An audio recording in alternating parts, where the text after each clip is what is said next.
That ending always gets me. Hey there, everybody. Happy Wednesday. Happy Wednesday. What is happening, emotional CPR family? Good to see y'all. Come on in the room. Mm. So, all of you, first of all, thank you for showing. This is going to be our last one until September. So we'll take a nice little spring/summer break. So we're going to get a little information out, and then of course we can still stay connected. We're not going anywhere. We'll be here, taking your calls or virtual calls or emails or anything of that nature. But tonight. We've got a few things we wanted to cover, or the morning or afternoon, wherever you are in the world. Hey there, Dan, Bentley, Joanna, Natalie, Jordan, Valerie. Oh, I like it. Nice little cozy group. And of course, we have this recorded for people who cannot make it. So we'll have ourselves covered. I know that Oryx is on a very tight schedule as well. So I want to go ahead and quickly just take a pause with our land acknowledgments. I'm going to read those to you and our labor acknowledgement, and then I'm going to pass it over to Oryx. And then I know Valerie, thanks. Good to see you. I'd love for you to share what you're doing out there in the world. And we also said we would open it up to best practices or anything that you would really want to talk about that you find to be useful during our time together. So the emotional CPR is our land acknowledgement. The emotional CPR community would like to acknowledge the traditional owners of the different lands and waters on which we are meeting today. We pay our respects to elders past, present, and future. We acknowledge and respect the cultural, spiritual, physical, and emotional connection traditional peoples have with their land, waters, and community. We acknowledge all Indigenous people that may visit or be represented in emotional CPR spaces. So we take some time out for that. And for those of you who would like, if you are aware of where you reside as far as unceded territory, if you want to put that in the chat, please feel free. I am Shawnee in the unceded territory of Shawnee, Miami, Delaware, Kickapoo, and so many other ethnic groups. Our labor acknowledgements, and these, of course, we know apply really to the US and also Canada.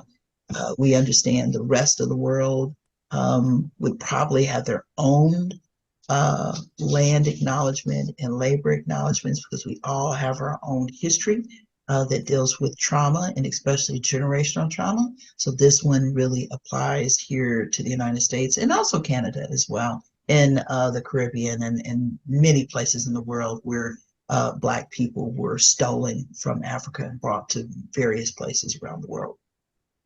This labor acknowledgement goes like this. There's various different ones. We must acknowledge that much of what we know of this country today, including its culture, economic growth, and development throughout history and across time, has been made possible by the labor of enslaved Africans and their descendants who suffer the horror of the transatlantic trafficking of their people, chattel slavery, and Jim Crow. We are in debt to their labor and their sacrifice, and we must acknowledge these terrible acts of violence throughout history, the generations, and the resulting impact that can still be felt and witnessed today. So there we have our land and our labor acknowledgement. So thank you for that.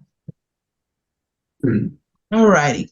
So I want to go ahead and get started, and I'm going to pass this over to Oryx. You out there, Oryx? Yes, I'm here.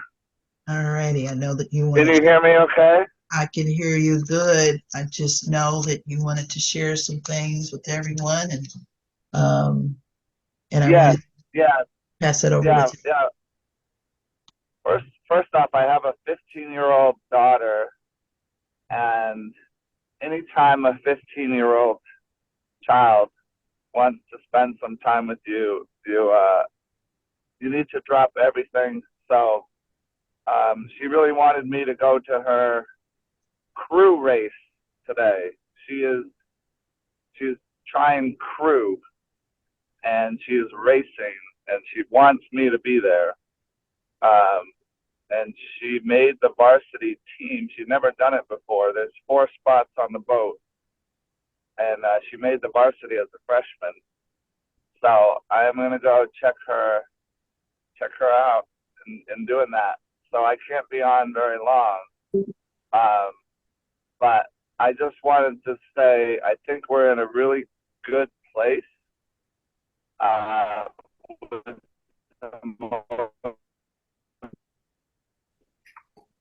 emotional CPR and everybody's work, um, which has led to a book about to be published, and literally in the next few days. So I was hoping that it would be published by this call, but in the next few days we should have an eCPR book, which is super exciting. And I don't know about you, but I like to have a physical book. So I'm looking forward to those books being printed and having a nice physical paperback book in my hands about emotional CPR. And I know many of you have contributed to that book. So thank you very much. And thank you to you for all the awesome work you're doing with eCPR all over the world. Like I said, I think we're in a really, really good place. I wanted to specifically thank Kim.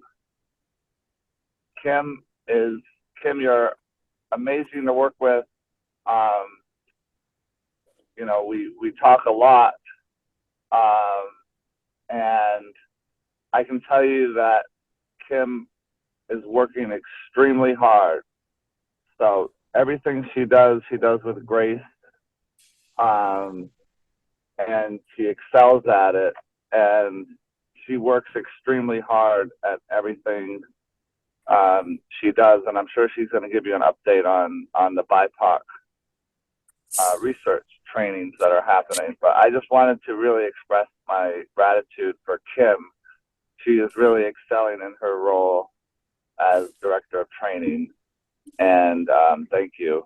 So that's about all I have to say. I'll hang out for a little bit until the race starts. Well, thank you, Oryx. You caught me off guard with that one. So usually it's hard to catch me off guard, but you caught me off guard with that one. So thank you so much. And of course, I absolutely just love working with you. I love working with our NEC family. And it's such a good fit. So I feel very grateful to be able to do this work. And it's heartfelt work, y'all. It's That's what I love about it the most. And so thank you for your leadership, Oryx, and thank you, Dan, for your leadership, for even just having the vision and being able to really bring this on a global level. So thank you, Dan, for all that you do, um, and even inspiring this guy, this Oryx, that was a young human at one time, because I know it wasn't easy to shift over to say, okay, you're ready, come on, take this spot. So that's cool that you had the foresight to make sure that we can continue this legacy called emotional CPR. So thank you for that. Before we get started with, I want Valerie to say a few words to some exciting stuff that she's doing as well. I want to give Dan you an opportunity as one of our founders. I know you've been working with a lot of good stuff as well. Would you like to share anything? I'd like to hear Valerie first. Okay, well, we're going to jump into Valerie then. Look at that. Hey, Valerie, that's huge. That doesn't happen too often. You better take it. That's a compliment. No pressure. No pressure. No pressure. No pressure. Well, Valerie, I know that we actually were going to try and do something the last meeting, but things got really interesting. So we wanted Valerie to come back. Valerie's been doing some incredible work and with emotional CPR in working with the veterinarians, right? And also those that work with animals in general. Am I correct? Yeah. And so it's just been awesome to work with you. And I've also trained with you and see the fine work that you have done and continue to do.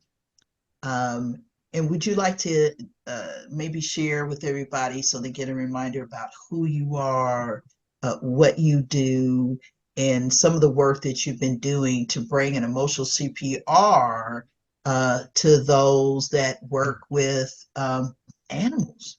Yeah, thank you. Yes, I've had the pleasure of working with Kim as my trainer several times now, and appreciate that introduction. So, hi, I'm Valerie. So, I guess to start on, like, how did I find eCPR? We have to go back to, so I was an animal trainer in zoos and aquariums for over 16 years. So originally from outside of Chicago. So I worked at Lincoln Park Zoo, Shedd Aquarium with the marine mammals, Brookfield Zoo. I've worked at SeaWorld in San Antonio, Texas. I've worked at the Tennessee Aquarium in Chattanooga, Tennessee. So I've been kind of all over in different animal care roles. I left the zoo industry in 2021 and currently work for a board certified veterinary behaviorist. In very simple terms, as kind of like a psychiatrist for dogs and cats, because this is kind of out of the realm of like a regular, general practitioner veterinarian, where these animals have more severe cases of fear, anxiety, stress, and aggression, where typically medication is part of the treatment plan, in addition to training and management and things like that. Started working for them remotely in site out of Chicago, and then found veterinary social work. So that's actually a thing. I didn't know about it till a few years ago. Apparently it was coined by University of Tennessee back in like 2002. Who knew? But once I realized what it is, I realized that's what I needed my entire career. So veterinary social work is basically meeting the needs of the human side of the human-animal bond. And that can be in a veterinary setting, right? If you are a client coming in and you get a tough diagnosis that your pet has cancer, if that clinic has a veterinary social worker, that person can be there with you to help interpret the vet speak and help you decide, what you want to do, be there to support you. They can lead, grief support groups and things. But then that vet social worker is there to support the staff. Because there is a higher rate of suicide, of burnout, of compassion fatigue in the veterinary community.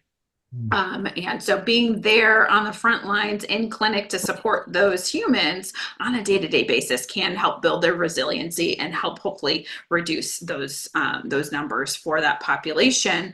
And so University of Tennessee, Knoxville has a veterinary human support certificate that I took, and emotional CPR, the full 12-hour training, is part of that certificate. So that was where I was first introduced to emotional CPR. Knew immediately I needed to be a trainer for it, and so started on that path, and then also realized that I should probably go to UT and get my master's so I can have a master's in social work with a veterinary social work specialty. So that's kind of the large nutshell of kind of me and my why as to why I'm here. Because in the animal care field, you're dealing with, long hours. You don't see your family as much. I miss holidays because someone has to be there to feed and take care of the animals on holidays. You're dealing with grief and death. You're dealing with angry coworkers. You're dealing with crabby, guests on grounds. Like there's just so much all the time, and it's just go, go, go. Not only physically but mentally. So something that Joanna, who is also an eCPR trainer and a veterinarian out in California, have been working on is trying to bring emotional CPR to the veterinary world. So what does that look like? Number one, 12 hours for someone who is go, go, go working like 50, 60 hours a week is a really big time commitment, but we recognize that they need the tools. Like if anyone needs the eCPR tools, it's that community. So how can we meet them where they are at? While still trying to share these tools for them, and at least kind of give them like that highlight reel, that little, kind of taste of what emotional CPR, so that hopefully they can grasp onto some of those concepts and start using them. And so Kim, Oryx, Joanna, and I had some talks and created a 1-hour intro to emotional CPR webinar. So Joanna and I actually just recorded it over the weekend. I need to look through it again and see if I need to edit it. But what we're going to do is get it RACE certified. Because if you're in any profession that requires continuing education for your profession, you got to talk in that currency, right? Because it's like, oh, I'll go to this CE, I'll go to this talk, but if it doesn't count for CE for what I need, they're probably going to find something else. So what we wanted to do is to be able to provide the tool in the currency that makes sense for veterinarians and vet tech. So RACE certification is what that is. It's international certification because it counts in Canada as well. And then I worked with the International Association of Veterinary Social Workers to get them on as a sponsor, because through that group, we're doing more, having a table at veterinary conferences and talking about mental health and stuff. So it just seemed like a really good way that we can work together, kind of NEC and International Association of Vet Social Workers, to bring this. So they are a sponsor for that. And so then to help to pay for the RACE certification. So it's recorded, and then we're going to put it on Teachable, because for the RACE certification, there does have to be a short quiz as well. So then basically it's going to be a free resource on the internet for veterinarians and vet techs. And it's going to be really amazing because, again, it's an hour. It gives them 1 RACE credit that they can use towards their certifications of being a vet tech and a veterinarian. And then it's going to, be able to say, if you're interested in eCPR, here's how you can learn more. We can do longer workshops. We can do in-person workshops. You can do the full training, right? So it's promoting us. It's promoting mental health awareness. And it's also supporting, helping us have that connection with the International Association of Vet Social Workers, because that's also what's really important to that organization as well. So it seems like a really good fit for that. And then the cool thing is, once we get it all checked off and they say, yes, this is good to go, it is up and running. It's good for 2 years.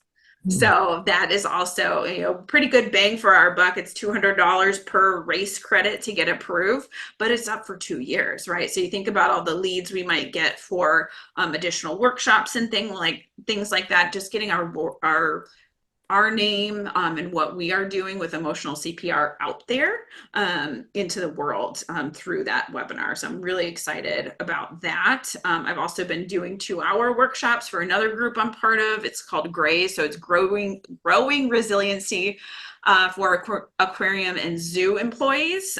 So some other previous zoo employees like myself realize the detriment and kind of gap in emotional support and resiliency in that field, and have a lot of cool different workshops and things. So I've been offering a 2-hour workshop, just got done. That's what I was just doing right before this. But again, being able to give them the tools in a amount of time that makes sense for them, and then that way for those that really resonate with that, they can take it further, and giving them that opportunity. So that's something that I really appreciate about emotional CPR, and also the flexibility that National Empowerment Center shows, and like that innovative part of it where it's like, oh, okay, we see a need. How can we fill that, rather than no, everyone has to do 12 hours? So that to me just shows the just compassion of this organization, that we're willing to flex a little bit on, yeah, okay, maybe we don't need the practitioner level for this population. They just need the tools, and meeting them where they're at has just been just really impactful for me, trying to work through this with everyone and see how we can best fill that gap and help these people. So I just also want to say thank you to everybody for that opportunity, because other organizations out there are not as flexible with their content. So I recognize that, and I really do appreciate that flexibility as well. Yeah, thank you, Valerie. And does anybody have any, because this is incredible work you do, Valerie. I love it. I love it. Because this is something when I first got with Valerie and we started training together, she started sharing with me what some of her goals were. And I think what's so important is when you're working with individuals is how can this make sense in your world? Right? To be able to take this beautiful practice and how do you apply it to people who really need it? So that got us to start thinking outside of the box. Like we really want to reach people where they are. What does that look like? So it's nice to be able to do that. And some of Dan and myself and Dan, Kat and Oryx, we all have been meeting up regularly, and Lisa, and trying to figure that out. What does that look like? Because we want to, Natalie, I think we can kind of hear you on the background. You might want to put yourself on mute. I don't want to put you on mute because then you may want to mute yourself. But we want to meet people where they are, and how to be able to grow with. And I know that's something that's very important, because at the end of the day, it's a dance. It's truly a dance. Any thoughts or questions for Valerie on this at all? Yes, I see you. Hello. Hello. Sorry that I'm a little bit late today. We just finished day 2 for an eCPR course. But I came in because of Not One More Vet. I'm one of the founding board members, and it is currently the largest international suicide prevention and wellness mental health organization for veterinary professionals in the world. So I'm super excited that you guys are doing this. And I'm certainly happy to do any collaboration that might be needed. I know you've already done this part, but moving forward, because once I finish my training, we are going to be training all of the NAMI volunteers to do eCPR. And from there, hopefully getting it into the hands of full practitioner status, if not more, to more veterinarians and support staff around the world. So that is our goal. And if we can save some lives and make lives just a little bit better, that's what I'm excited about. So that's awesome. Well, if you need any extra educators or trainers, let me know. Yeah, we will, because there's a lot of people. I think we're roughly around 1,000 volunteers or more right now. Wow. And there's about 60 that we have to train that have regular interaction.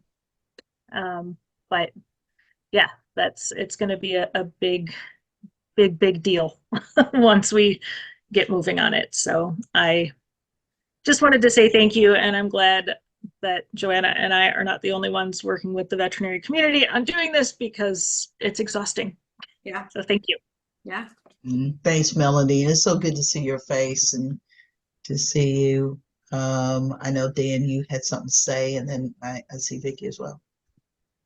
Yeah, I'm really impressed by what you were describing, Valerie, and also this organization, Melanie. Um, I was there when Joanna first started with our organization, and her vision from the start has been to spread this eCPR. And curiously, it was before COVID, and and we were discussing at that time. Actually, the community of veterinarians said, "Yeah, we like the idea, but it would have to be virtual." And we were like, "Well, we don't do it virtually." So, a silver lining of COVID period has been, well, we were forced to do it virtually. I mean, within a month of the pandemic, we said it's either going to go virtual or it'll die. So we switched over very quickly at that time. So now I think, we are better equipped to do this, the flexibility that Valerie was mentioning. And as Kim was saying, yeah, we've been meeting about different levels, different degrees. I mean, you were saying, not everyone has to be a practitioner. Yeah, there's different levels of familiarity with it. And I think it is great to have to be able to just expose more people initially to it, and then some will want to go into it in more depth. So I think that's Kim, what we've been discussing theoretically, Valerie has been actually applying before we even got to it. So that's very good. She And had the vision. when you have large numbers of people, which we do have not only in the veterinary community, but really worldwide, Absolutely. we do at times get frustrated and think, well, 12 at a time, maybe 14, come on. And then on the other hand, we want to maintain, the quality and the fidelity to what we've been doing. But to have a designation that we're not expecting that be the same level of development and understanding among everyone. And the people then do have flexibility of their time schedules are very tight. So it's and then also you're having it be available through continuing education credits, very important.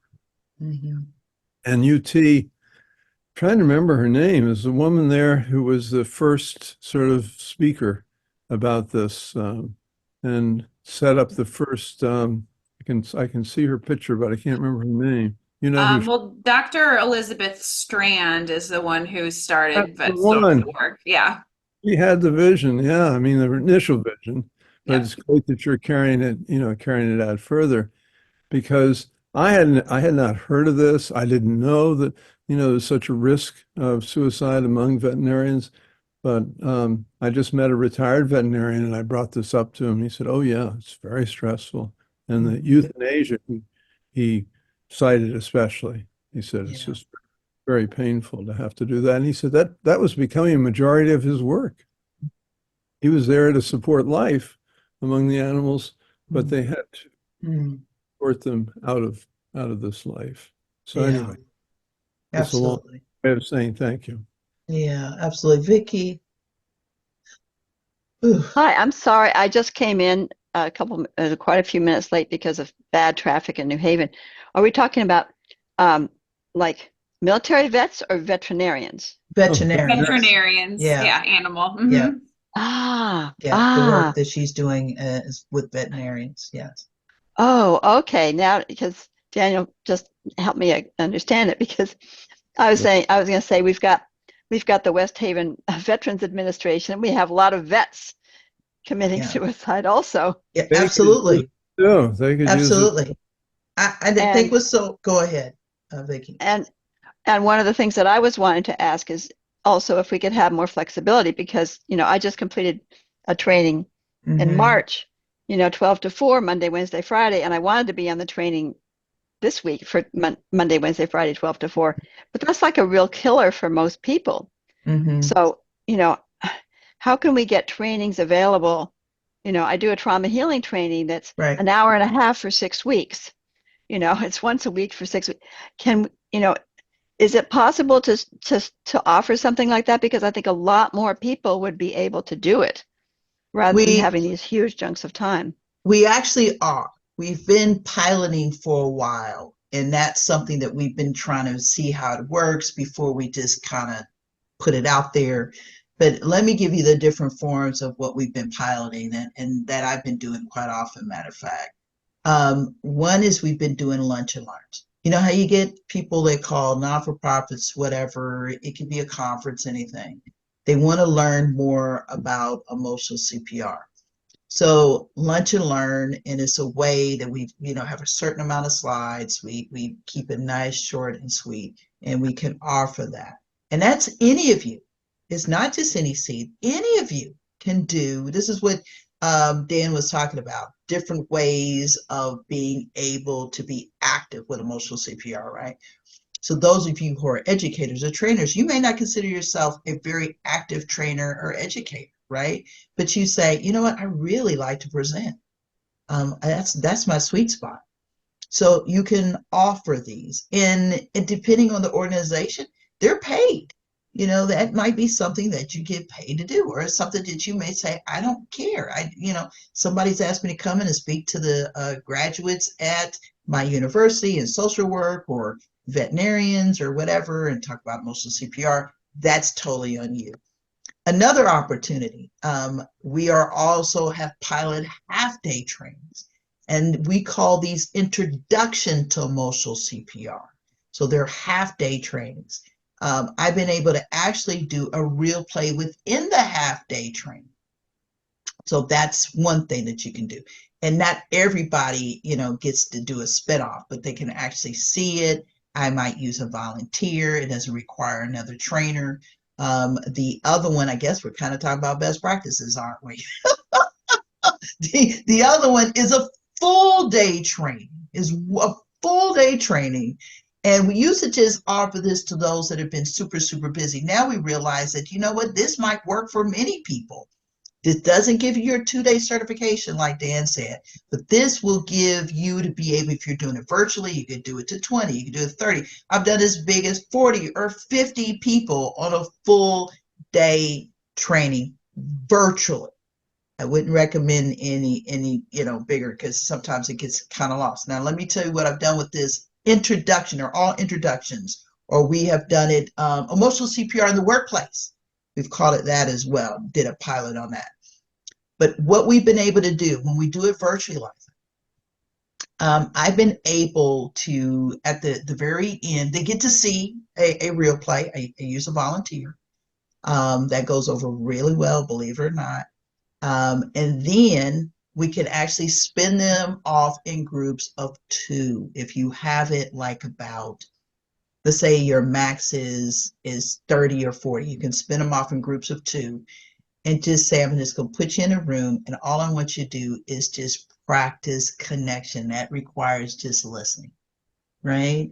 And then you can say, hey, I'm going to give each couple, give you about, 7-10 minutes, and then we'll do a switch. And then they'll switch, and then you bring them back, and then you discuss that. I've done that quite a bit with the Peer Center out of Ohio, and they have absolutely loved it. So that's been tried. I'm not sharing you with anything that hasn't been tried, hasn't been tested, hasn't got great evaluations. And then if you want to do this in person, I've done this in person. My recommendation is don't go over 20 if it's one per, because you can get lost. The sweet spot always is a nice to 8 to 10 group. That's a magic spot. But I would not go over 20 people, because it turns into something different when it's in person. But you can still do a 1 day or a half day introduction, and I wouldn't go over 20. Now, if you do that, it turns more to theater, not as personal. I always do them in person. It's always circle up. And if any of you are ever saying, Kim, can you meet with me? Can you talk to me more? I have done that with people that are very active, that want to kind of get this going and try it out and see what it's like. Now, this 2-day is still the 2-day. It doesn't change. It with fidelity, because we want people to still go through it and be able to have the opportunity to really truly try it on. So we're still seeing this 2-day to be anywhere from 10 to 12. And I'll tell you, the sweet spot I've noticed in person and virtually, just because people have so much to share, is 8 to 10 seems to be the sweet spot. That's just my personal belief, without rushing, right? It's really making time for people and allowing them to share. I will share this. I just shared this with Oryx just not too long ago. I gave him a feedback on how the BIPOC study is going. We're doing a BIPOC study for Black, Indigenous people of color. And these trainings are so heavy. They're turning into something that I didn't know what to expect. And it's turning more into we CPR, what Dan has been doing over in Europe. And it is not, the focus is not on make sure everybody gets a chance to be a supporter and everybody be a chance to share their crisis or trauma. That's not the focus. The focus is to hold space for that we CPR, and that me CPR is so huge. Because if you stay, and I think that would even be the case with the veterinarians as well, because I'm just trying to think about the heaviness that they bring. If you get so focused into, oh, we got to split off in groups. We got to, just like Dan, I know you were like, hey, sometimes you got to know how to, know how to read your room and dance. This is something that I have learned to slow down, make space, and they tell me where are we going to go? Because they've been so heavy. It's the trauma that we all carry as humans, and then it's the trauma added on top of that of systemic racism. And so that's been something that is, and you got a whole room of people sharing this collective trauma that has just been so powerful. So this is just what I've experienced as a very active trainer. And I would say that you just don't know unless you get out there and try it on, like the work that Dan's been doing of Europe, and he's been figuring out some new things and modalities and what's worked, what Valerie and Joanna is doing. Some of you are doing some things too. It's really just trying it on, because we are not the same people after COVID. We're just not. Remember back in the day, some of you that have remember when we used to do 20 at a time in person, and I can't even imagine. We're not the same people. Let me just comment on this. What Kim's bringing up is very important. The group, understanding your group and the dynamics of the group, and it's interesting. If you think about introductory ones, you kind of can contain it without going so deep that the group dynamics become essential. I mean, they're important and they're always there, and we always try to teach it in a collaborative, non-hierarchical way. But you inevitably, in an introduction, don't get as much sort of interaction and collaboration.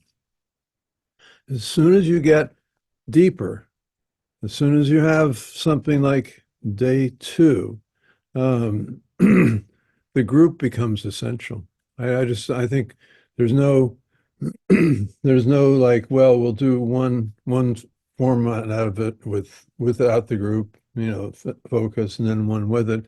I think everyone ultimately will need to learn how to manage, how to facilitate the group. And what Kim was saying that is really essential about the group is reading when you need to back off a bit from, I've got to get every person, have the experience of being the supporter, and no. And what I say to the group actually at that point is, well, we're not going to get to everyone doing it individually as a supporter. But you may notice that in the group process itself, there's more opportunity really for support across the group and with the group than you would have in just one-on-one. And those opportunities are just as valid, in some ways even more valid, because they're closer to life.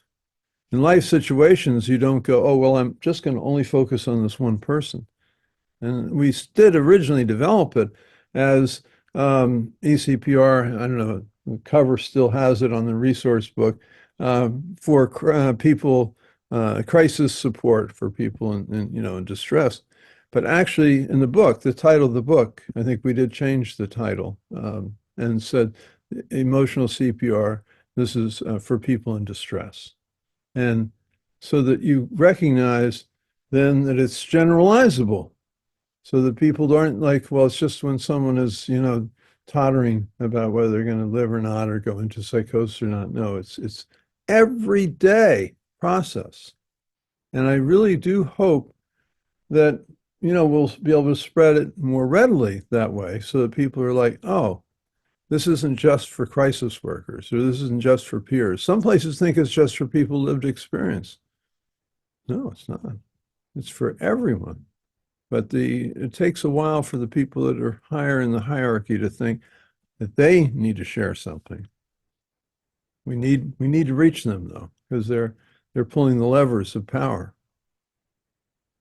I tell the people all the time when I do a lot of meetings with people that come through NSC, they want to learn about emotional CPR, and they say, well, what particular group? I said the requirement is to be a human. That's the requirement. That's all you got to be. So I just think that's super important to remember that it's, this is something that really reaches everybody. And that's why I really want us to think about the groups that are dear to our hearts. And who maybe you can think about bringing this beautiful practice to. Because you probably be surprised of your network and who would really love to learn about emotional CPR. Right now, we've got the camps going on. People are getting ready for young people and older people this summer. And so I'm getting phone calls from people saying, hey, we got camp leaders and we want to know how to communicate with young people. And they're carrying so much. You have people that are in assisted living homes. Yeah, I'm just trying to, you know what I mean? Just think outside of the box. You have people that all different types of faith. You have people in the medical world that need support on a daily. You have people in higher ed. Just think of where people are. Trust me, this is a training that they can really benefit from, and you can share. No one would think in the world that Valerie and so many that are connected to they're loving these beautiful animals be like, wow, this is a big deal in this world. But it is. It's a huge deal. And no one can do this by themselves. Vicki. So my primary focus is helping parents that call me up when their son or daughter's in crisis or loved one. And what I have done is shared with them the broken heart thing a couple of times, and they're just like, oh, yes. But I would love to be able to just sort of, hey, can we spend an hour and I'll go through some stuff with you and just real play, just with that individual or with, a couple of parents. Is that something I could do? Sure. Yeah. I didn't realize that was a question. Absolutely. Yeah. Absolutely. You can. The other thing is, for some of you who train and it's been a minute, think about refreshers. Because there's so many people out here that have been trained, and then they kind of take that book and put it to the side. They're not practicing it. Let's dust it off, and you could have a nice refresher. You could have a community of practice too, Vicki. um, there's lots of things. We don't have to just put it to the side. We can be, if any time, this is a time to share it. Yeah, I like that idea a lot. Go ahead, Dan. Vicki, on that theme, I do open dialogue with families, and Mhm. for those of you that may not be familiar with it, it's takes the problems that developed in family therapy and it transforms them in a very positive way. Like, unfortunately, family therapy started to blame parents, which was certainly the worst thing you could do when you're trying to gain alliance and trust and everything else, and everyone's, struggling. But this open dialogue says nobody's to blame and every voice counts, and it's very positive. However, they need homework in between. And the homework that I give them is emotional CPR. And I just take the 7 intentions. I say, here they are. And then I'll be very direct and instructive at times about it. Once I get to know the parents, and I'll say, it's certainly you want to correct, behavior.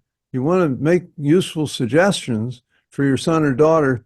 Just don't. Just don't. And you have to really get to know the parents pretty well to be able to be that blunt about it.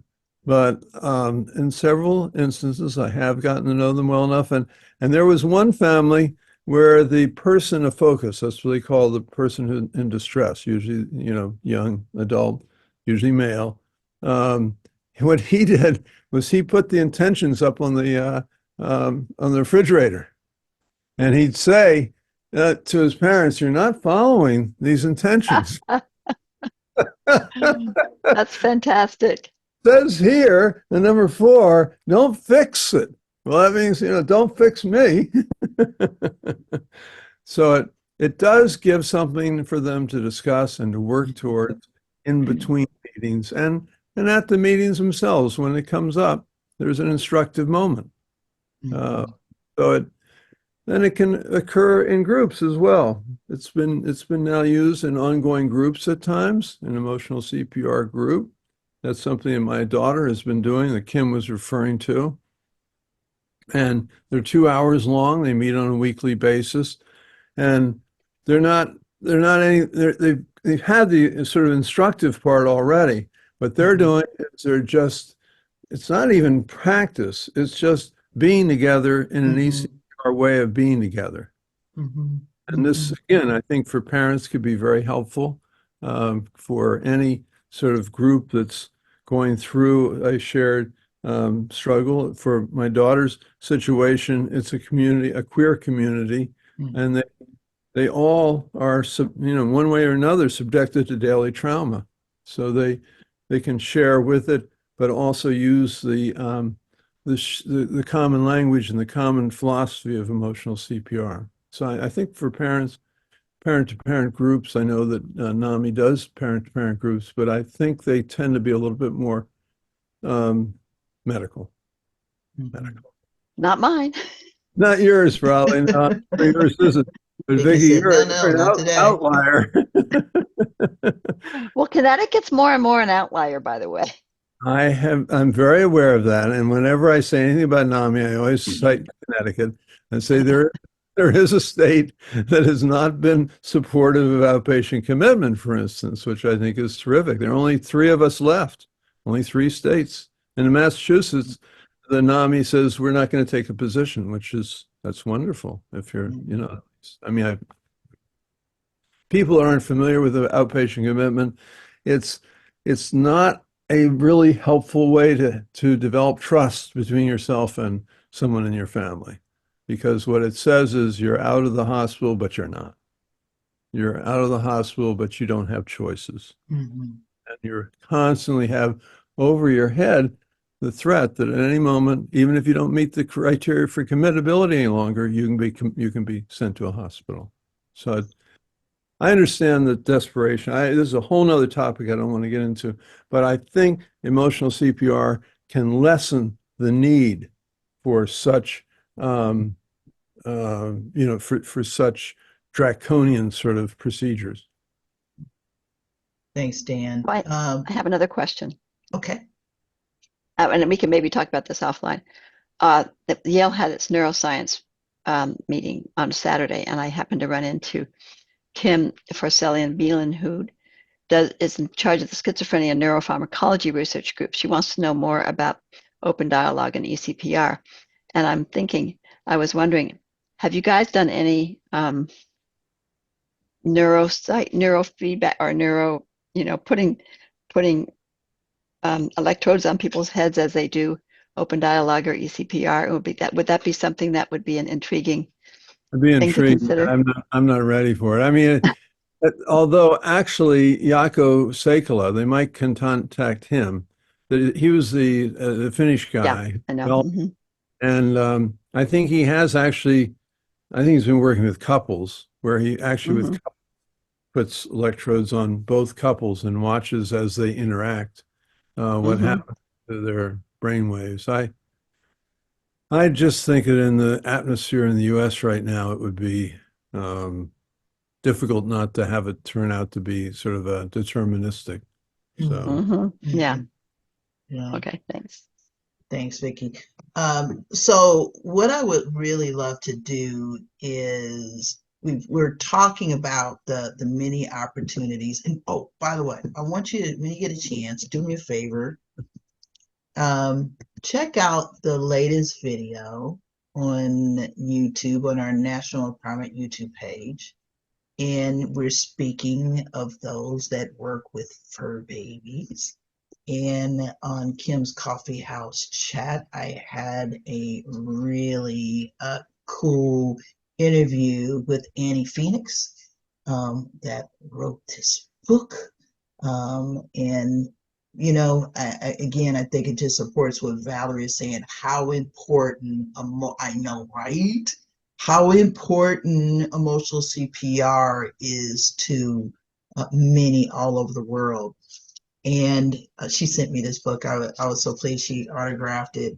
But it's called Positive Training for Aggressive and Reactive Dogs. Anyway, get a chance. Just check out YouTube in general. Always got something going on there, so you can pull it up. But that was one of the latest interviews that I did. And she's just a super wonderful human like Valerie and Melanie and Joanne and all these wonderful humans that continue just to do the work that they do. So I want to pause on that because I really just wanted to make sure that you all too get some space to talk about best practices. What are you doing? What would you like to share? Because this is how we grow. And is there anything that you would like to talk about that you're doing now? And the other thing is we wanted to share this piece about, hey, you know, you might be interested in doing a 1 hour or a half a day or whatever that would meet the needs that you're doing. Okay, Melody, go ahead. I see your hand up. And then I see Joanna will be next. Melody, go. Okay, so after this, I have to jump off and I apologize. But something that came up in a community of practice over the weekend, and then we went over in my in the course we're doing this week. But when we talked about people being whole and having all of the answers in them, one of the things that I had brought up during the community of practice is that when you are in crisis and you feel like your world has blown up and that you are far from perfect and you don't have anything going on in your life, that nothing is going on, being told that you are whole and complete is like a slap in the face, at least to me. So what I discussed this week in the community of practice and then in the eCPR course is that we are all imperfectly perfect people or perfectly imperfect humans, however you want to say it. And then I bring up the practice of the Japanese. When they have a broken vessel, they fill it with a line of gold so that they are still whole while being broken. And that everything is still there. And that it really got to me because I felt like when I first heard that, it was like someone was just kicking me while I was down. saying, Mhm. oh, well, you're whole and you're perfect. You're not that you're perfect, but you're whole and it's all there. And I'm like, no, I'm not worthy. I'm not this. I'm not that. And like all of that negativity felt like, oh, you're just saying words that you're just trying to, put a band-aid on it. And I think other people have felt that way. So I'm very careful about my wording Mhm. when I talk about that. And I think it's something that we need to discuss as well on, how we say that and how we word it, because when you're down and you're broken, it matters. It Mhm. matters to be seen while you feel broken, Mhm. even if someone else sees you as whole. So, Wow. Wow. yeah. Thank, thank you. Thank you for that. Thank you. Thank you for that. And I Um, apologize that I need to leave, but if anyone has any questions on that, I'm happy to discuss it really quickly. any questions for Melody before she has to leave? Well, I appreciate what you're saying, and Mhm. certainly it's hard to feel that you are whole when you're feeling very broken. Yeah. Yeah. I can relate to that. I think what we try, and I was thinking about sort of the sixth intention, that you have the power within you to heal. Could be, some people could think, I don't have the power. I don't know where Mhm. Mhm. where it is, but we do try and emphasize together we will find that power. And that it's a sort of the sloping down of the helper and the helpee that reinforces the negativity around not measuring up. Mhm. And the brokenness is emphasized too much because the traditional system unfortunately says you have an incurable brain disease and the best you can do is just take medicine the rest of your life. So we're trying to find that ember that's there, that's a little ember, and just blow a little oxygen on it. But we're doing it together, and also I think we really try to, in the intentions. I don't know if you notice or see this, but when we move away from I am doing this, I am doing that, which is really the first four intentions, in the fifth intention, and this was not intentional, by the way. These just emerged from trial and error and from practicality. We say we together will explore the unknown. We will discover the power that lies within us. So it helps a lot, I think, for the person not to feel alone, that they're not the only one, but also sharing someone's own feelings, imperfect as they often are, I think also gives people permission to feel it's all right to have a difficult feeling. Because I think the brokenness and the differentness comes from feeling I'm the only one that feels this way. Mhm. Mhm. But if you can share vulnerability when you're with the person themselves, it humanizes, I think, the helping relationship. And then it's not, I'm well, you're sick. So I think really that's what we do try to do is to address it in that fashion. I don't know if that makes sense to you. It does. I mean, I think we're all saying the same thing, but Mhm. the just like when you're doing eCPR, how you say it matters. um, Absolutely. and so, yeah, Right. all of And that attitude comes to it, in. too. Are So, you coming across as somebody who's an expert? No. right, They are the expert in their lives. We're assisting. And Mhm. exactly. that's why we try to have the teaching relationship equalized Mhm. too. Right. Come in and I'm humble. I'm learning every time. Mhm. Well, thank you for letting me share that and Sure. That's for great. your response and for listening, because that Absolutely. just was really sitting on me for a while, and I didn't realize how much until it came up in the community of practice. But Mhm. thank you. Yeah, thank you, Melly. And I look Yeah. forward to chatting with you soon. I know you're going to watch that video because you like Annie. So Yes. I'd love to chat with you later on about it too. Thank you. All right. You guys take Appreciate you. care. Take Bye care. bye. Annie, Joanna, I see you're. send that link around. Could you send that link about the Annie around? Yeah, I put it in the chat. I'll do it. I'll send it. I can send it out through the email as well. I just took them straight to Dan just to let you know, to the Empowerment, National Empowerment Center hub on YouTube, but I can send it directly, the link where Annie. Okay, I see. I see Joanna? that. And I can send it to you too by email as well, Dan. Yeah. Joanna, Hi, everyone. how are you? Yeah, so my son Chase, he's currently 10 years old, and he's sitting in the meetings and giving some feedback and ideas for emotional CPR for kids.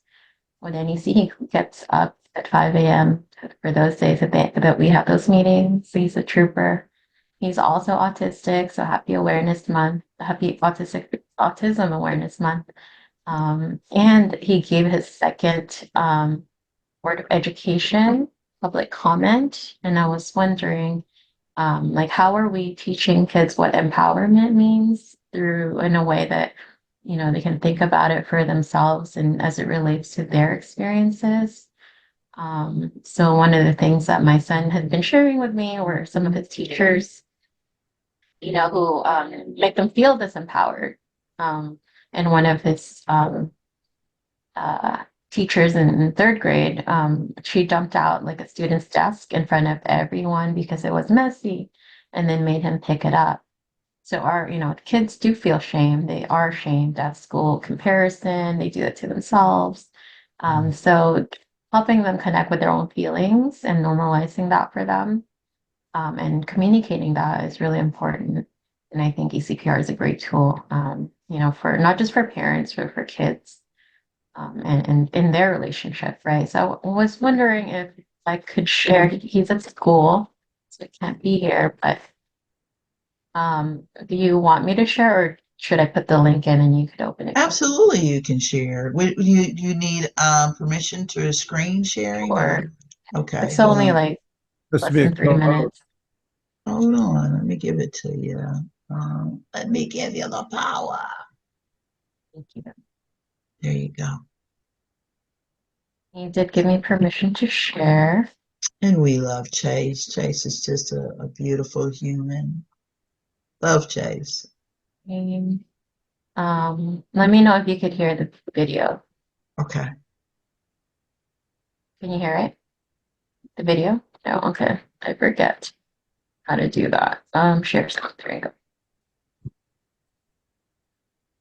No, you got to hit the box in the, that box where it says share sound when you share it.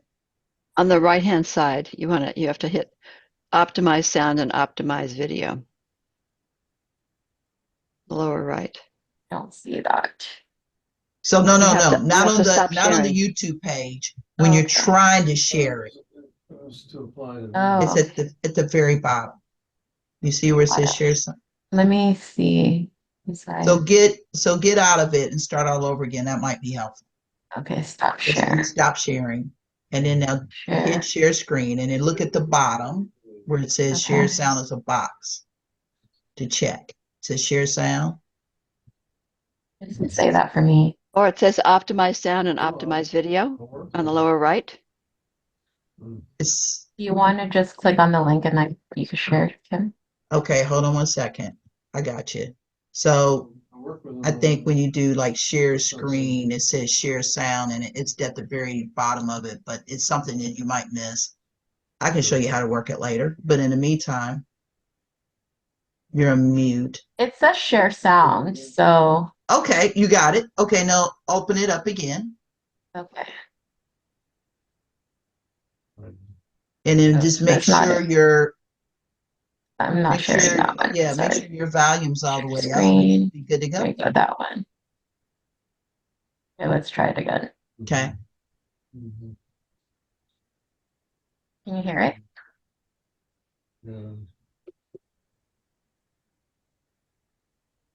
It's not playing. Oh. Yeah, I think I'm just having trouble with my computer. Send me the link. Okay. Put it in the YouTube. I mean, the YouTube. Got too many things going in my head. And then if you could fast forward to like 41 minutes. Okay, I got you. We can make this work.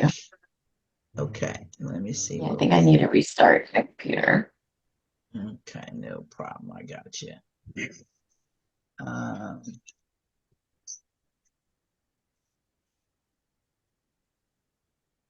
Yeah. 1 second. Hold Can I call you on. back in about 20 minutes? I'll call you right Second. back. Yeah. Technology. We weren't doing any of this not too long ago. So let me Well, get through. You said shoot up thanks for to the 41. Okay. Yeah. No, I think it's important. I do Hey, think it's, Dan. I need to well, probably mute you, Dan. they need to follow I've it got just too as much much stuff then. going Yeah, on. and I'm going to mute that's- Dan. I mute myself. There he goes. Muted. Good deal. Alrighty, I think I got you. Got too many stuff going on, y'all. Okay, that's that. We'll do this. And then I'm gonna open that. Beautiful Chase.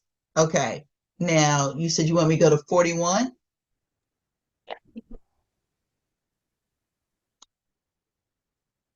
All right.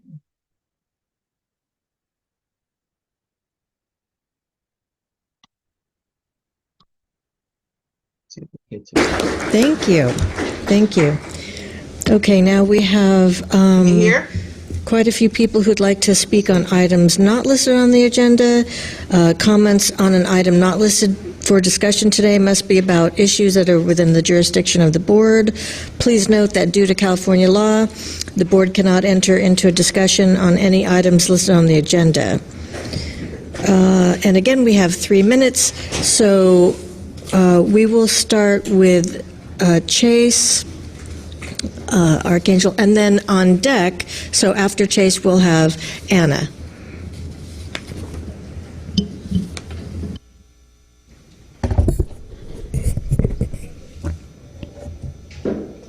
Good evening, everyone. My name is Chase Archangel Chem. I am an autistic youth advocate in the 4th grade Excel program at Garfield Elementary.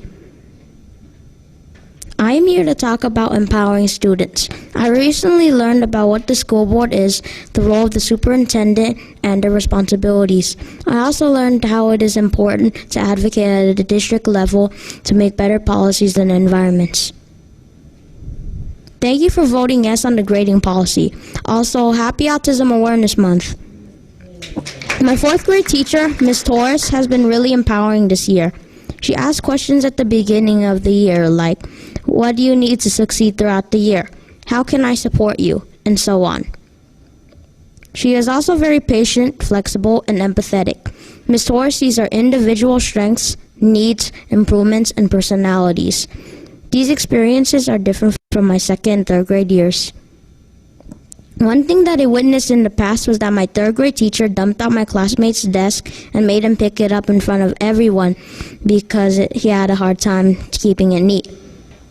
Another time, I was dealing with difficult emotions and that same teacher said to stop without checking in with me or using strategies, accommodations that are in my IEP. I told her that we all have different feelings. Then she said, stop or else. When I spoke up about a different issue, she said, I understand Chase's autism and doesn't understand humor. Well, guess what my 4th grade teacher said on my last report card? She said, Chase comes to school every day with a thirst for learning and a positive attitude. He loves making his own jokes and has a great sense of humor.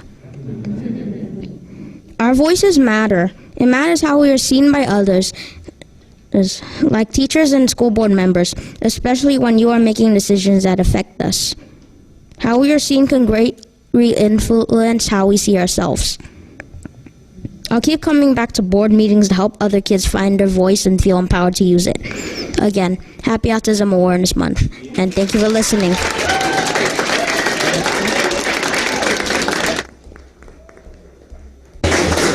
Thank you, Chase. So after Anna, we'll have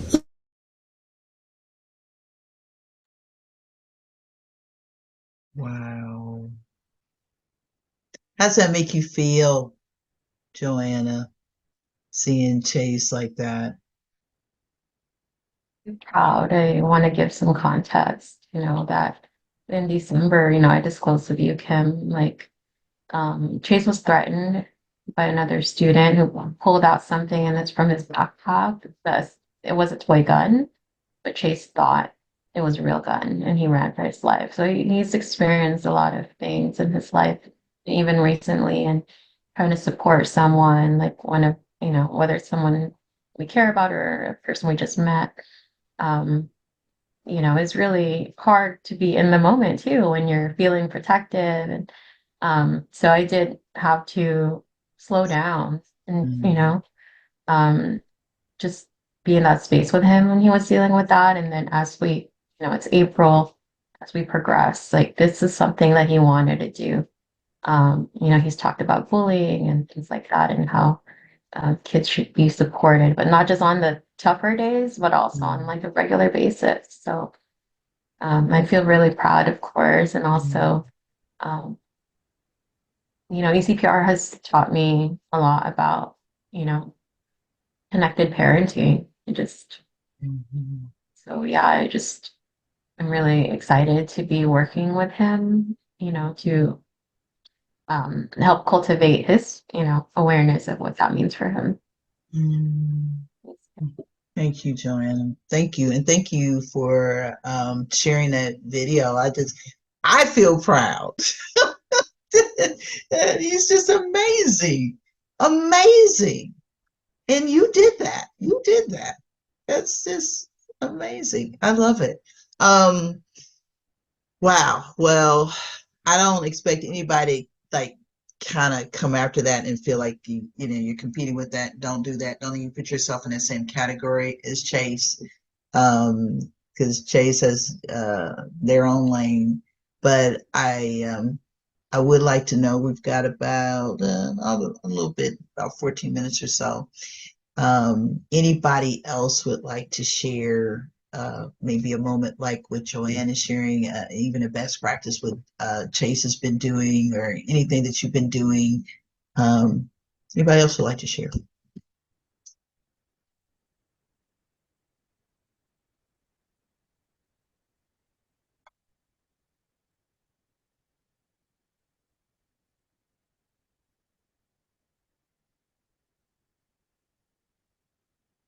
Oh, you're on mute, Dan. If no one else does, I can share and would like to share one, but I would like to hear other people first. I'll make some room for you if there's something that you would like to share. Bentley. Hey, Kim. So, and Kim, I know you're aware of this. Last year, I was given the opportunity to write commentary on a book. And when in writing this, Ting came back to me, because Ting is one of those things that changed me and made me better understanding that there's a word in a language that encompasses everything eCPR is, at least from the supporter phase. And I was able to talk a little bit about Ting and what it means and the eCPR practice, or emotional CPR. And I was proud of that. But more importantly, it did something for me and continues to do that for me. Like right now, anytime I talk about it, anytime I think about it. So anyway, I just wanted to, I'm proud of the fact that I had the opportunity to be part of a published book. But I think more importantly, in sharing with this community, is the impact that Ting has had on my life. So thank you for finding that somewhere in China, Dan. Hey, tell that story, Dan. Tell that story. Yeah, it was not my doing. I just was the receiver. I was in Singapore, and it was early in eCPR training. It was probably 10 or 11 years ago. And so we didn't have, Ting was not part of the program. But it was the primary language spoken in Singapore is Chinese, although it's not part of China, not to be confused with Shanghai. Singapore is its own country. And at the end of day 1 or 2, one of the participants came up and said, "Doctor," and they're very respectful, "Doctor, we have a word for what you're describing." And I was like, "Oh, tell me." And they drew the symbol and said, "This is our word for listen. And you see, it has the eyes and the ears and the heart in it, just like you're emphasizing." And I was like, it was one of those aha moments, which some people that I know in Scotland call ting moments, actually. A ting. And a little funny sidelight. I then went to Taiwan several, I don't know, months, maybe a year later, and I was so proud I knew one, word from Chinese, and I said to them, "Oh, I know a Chinese word," and they said, "Oh yeah, what is that?" And I said, "Ting," and for listen, they said, "Well, you're close, but that's not the way it's pronounced." And I said, "What did I actually say?" They said, "Well, you actually said stop." It's not ting, it's ting. Well, I'm not sure that's even exactly how it's pronounced there, but they have 4 pronunciations for any one given series of letters. But it is startling to think, and that was developed. Those symbols were developed Mm. probably 1,000 or 2,000 years ago. That Yeah. My boyfriend, who is from China, was born there, had never seen that character before. Hmm. So not just It's me. Yeah, it's not in the most recent form of Chinese, which is simplified Chinese. Mao Yeah. Zedong wanted to simplify it so everyone could learn it and reduce from 3,000 to 1,000 characters. And I don't think the complete Ting is in that.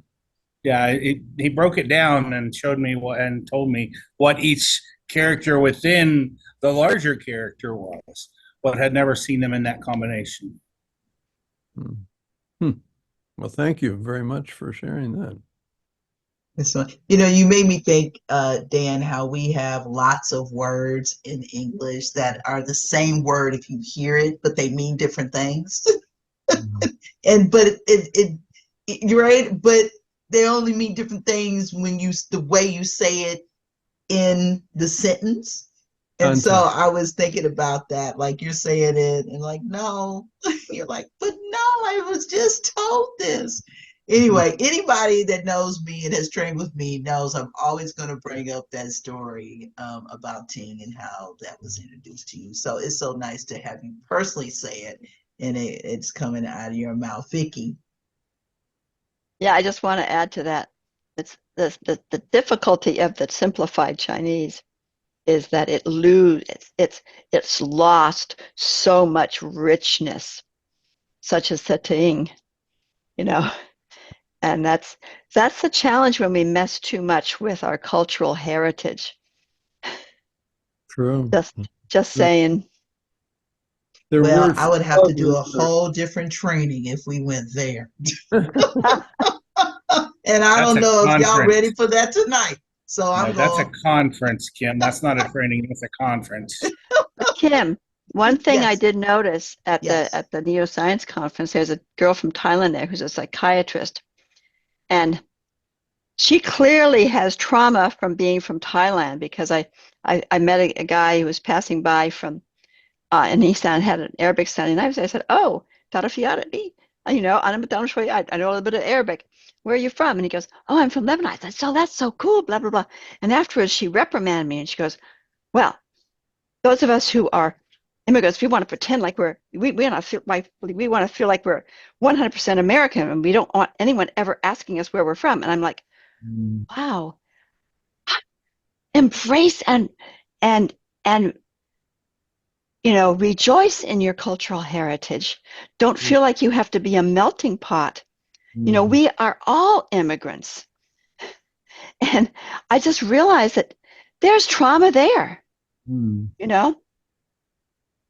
So Um, Yeah, we all have our story of trauma, and Mm-hmm. there is a um the historical background of generational trauma that affects all of us.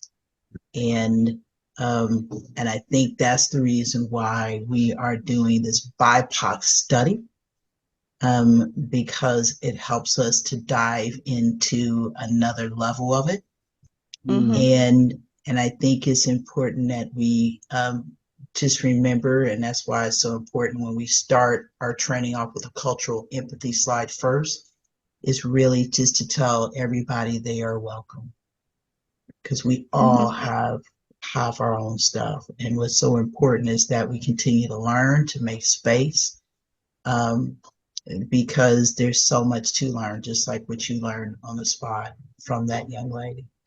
Mm-hmm. Um, Dan, I know you said you wanted to share something while we've got. Yeah, it was, it's, it's hard to do it justice really quickly, but That's okay.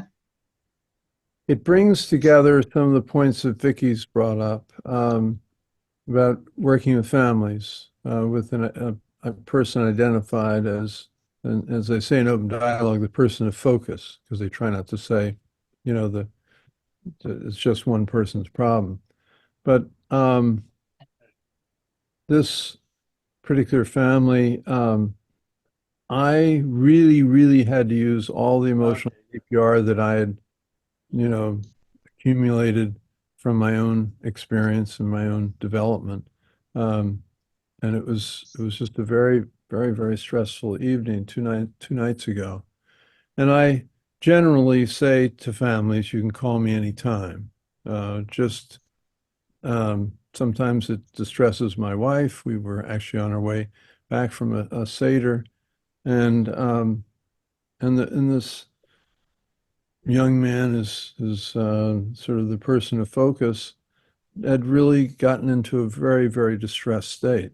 And probably most clinicians would have said that he had to be in a hospital, probably most. And I do everything I can, though, to avoid that, because the trauma of hospitalization, I know from my own experience of having been hospitalized, is very traumatic. And it's not a, it's not something that I entered into uh, lightly at all. It's a very, very, very last. And I, I mean, I won't go into the details because it's I don't know, maybe in confidence I don't want to, but let's just say a very risky behavior was exhibited, and by the person of focus, young man, and the parents were, beside themselves. But I had enough of a relationship with them all that there in the, 10 o'clock at night could carry out open dialogue right on the spot. But in order to do it as a practitioner, and I do it as an individual, usually they have two therapists in open dialogue, but you can't always call in another therapist right away, and you never know, just like with eCPR when there might be a crisis.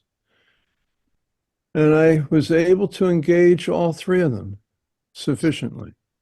But I really, really was distressed by my role, and my wife was very upset. You're taking a big risk, not hospitalizing them, and you could lose your license. You could be sued. The outcome could be terrible. And I said it could be terrible if the young man was hospitalized too.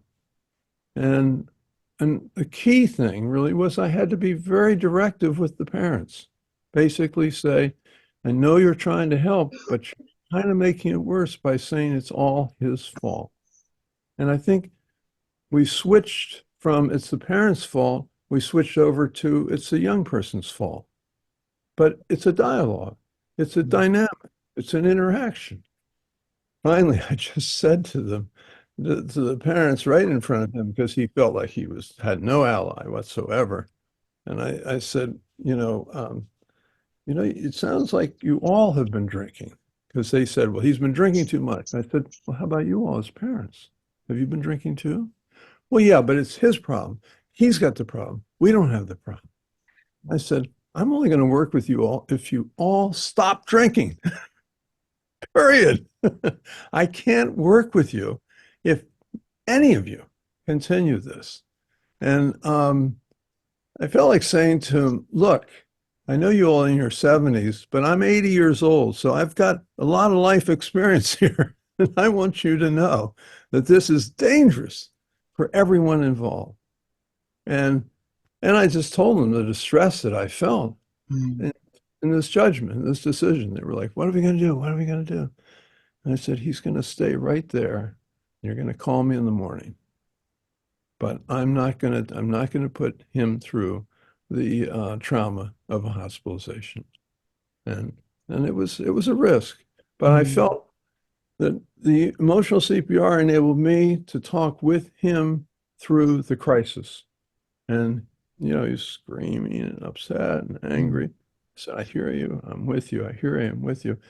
And I have to say that my heart was beating very fast. There's no question about it. And the stress on a practitioner of staying with such distress is quite difficult. But as people do learn more emotional CPR, you have the confidence that you can get through it yourself. Mm-hmm.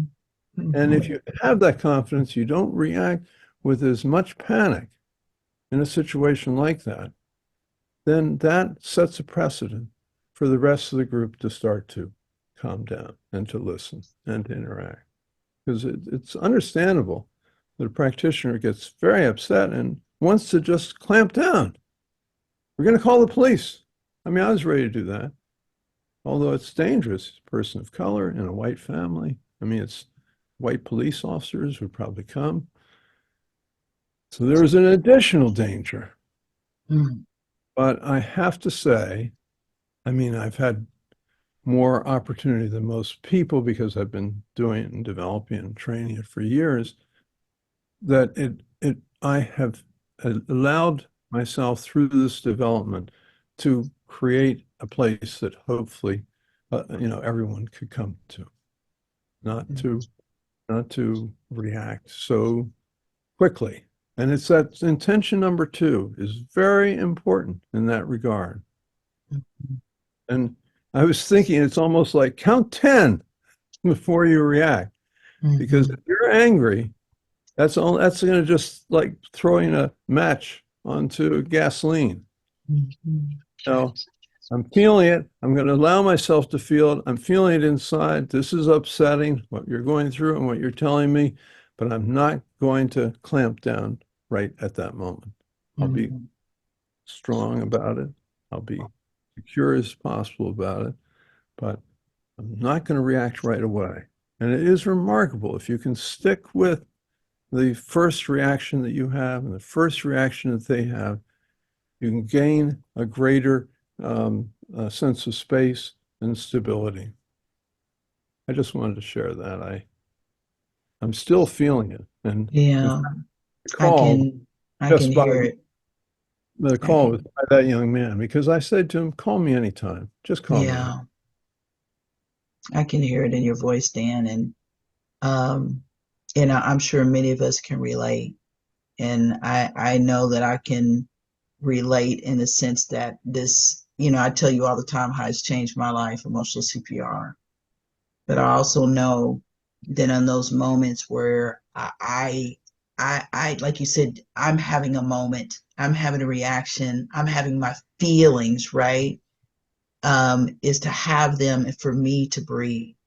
Yes. Yeah. And I just allow myself to breathe, and I allow myself to acknowledge that right now I'm overwhelmed. I acknowledge myself right now to say I'm scared. I acknowledge when I can't speak and someone's trying to talk to me, and instead of just overreacting, which that's not what I do, but when you're caught up in the moment, anything can happen. I can ask somebody, give me a minute. Just give me a minute, because emotions are normal. They're very human. And I allow myself and give myself permission and grace to move through them. Excellent. Right. And even if it's that I'm having a bad headache or I'm doing whatever, but like you said, give yourself a moment, give yourself grace. Be Absolutely. Give yourself, Absolutely. there is That's talking everything. to it. And Yeah. that second intention is our most recent. I mean, Hmm. recent being, 3 or 4 years ago, but it wasn't there before. And before we just said, connect with your heart, be as Hmm. present as possible, and then share what you're feeling at that time. Not so good to share the first feeling. Hmm. Because, Well, I tell you that me CPR is everything right now in our world. yeah. And I know that I don't know sometimes which one is leading right now. I feel like it's the we and the me. Those are the ones that I think are at the top, right? Because we have so many people that, really are saying, I don't do well at taking care of myself. I need to know how to do that. And then so many people that don't know what it's like to have that support where that we comes together and how important that is. Well, thank you for sharing that. Thank you, everybody, for sharing and just coming out this evening. I know many people are probably going to watch this video because we're not going to have a few meetings for a while. So they're going to say, well, what were they doing? I wish I could have been there. So hopefully they'll be able to walk away with something. And please do me a favor. If there's anything, for example, that you say, hey, Kim, I want to reach out to you on this, or, over the summer, please do that. Those of you know I'm easy to get a hold of, but I've been busy with training, but we'll get you scheduled. And if you want to walk through an idea like what Valerie did, Joanna has done, Bentley has done, anybody, I'm happy to help you and support you and maybe kind of give some life to what you're doing. I think you know that we want to support you and think about the opportunities that are there that you say, you know what, I think we could bring eCPR to this group or that, or what Vicky's doing, or Dan's doing, any of you, Jordan, I don't know what Jordan's doing. I know what Bronwyn's doing, and Flora. I'm not sure what Flora's doing, but I know that, and Gilbert, I see you too, Gilbert. So anyway, thank you all. I appreciate you. Have a wonderful spring and summer. We'll see you at our first meeting is going to be September. We got a lot to share, y'all. By then, we got a lot to share. Have a wonderful evening or day or whatever. We'll see you next time. Bye-bye. Take care. Thank you, Bye. Dan. Bye. Kim, I got a question for